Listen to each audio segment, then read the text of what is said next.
dirais que l'humain, c'est l'actif le plus important de l'entreprise. C'est ce qui crée la valeur dans l'entreprise. C'est vrai chez SAP, c'est vrai chez tous nos partenaires. On estime que le marché du service va doubler d'ici 2025, le marché du service SAP, et il est essentiel donc pour nos partenaires de pouvoir développer leur force de vente, de delivery et de pouvoir s'appuyer sur eux.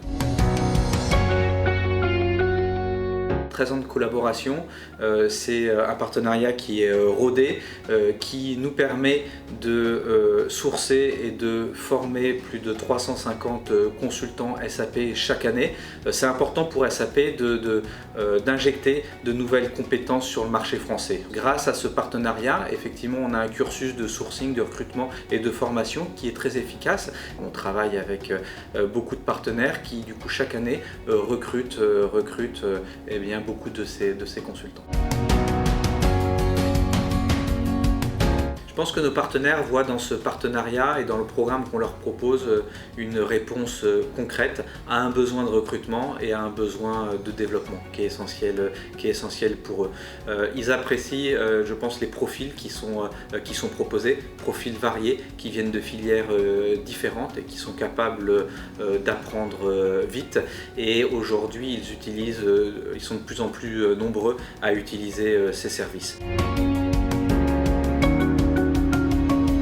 Aujourd'hui, on est dans une phase qui est très dynamique où à peu près tous nos partenaires, je dirais 90% de nos partenaires ont besoin de recruter. Ils ont besoin de recruter toujours et encore des consultants sur les différentes solutions. Alors quand on parle de SAP, on parle beaucoup de RP, beaucoup de S4 en ce moment. C'est effectivement un des sujets et sur l'ensemble des modules ERP, nos partenaires cherchent à recruter.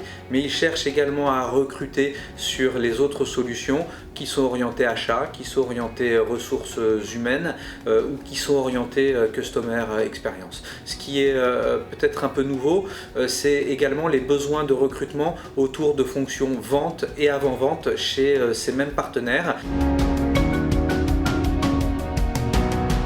Je pense que c'est une vraie opportunité pour l'entreprise d'avoir des profils variés. Je pense que aussi bien les partenaires que nous avons un regard très positif sur effectivement ces filières de reconversion qui en plus permettent de recruter des gens qui outre la compétence technologique qu'ils vont développer, ont pu acquérir par le passé des compétences sur certains métiers, certains processus qui sont très importants également dans le métier de consultant. On est dans un monde qui change beaucoup, les technologies évoluent beaucoup, le reskilling c'est quelque chose qui nous touche tous et qui va nous toucher de plus en plus. On lit que d'ici 2030, 80% des métiers de 2030 n'existe pas encore, donc ça prouve bien que voilà, il faut se reskiller en permanence, se former sur des nouveaux outils. Je pense que les partenaires apprécient effectivement ces consultants qui ont une capacité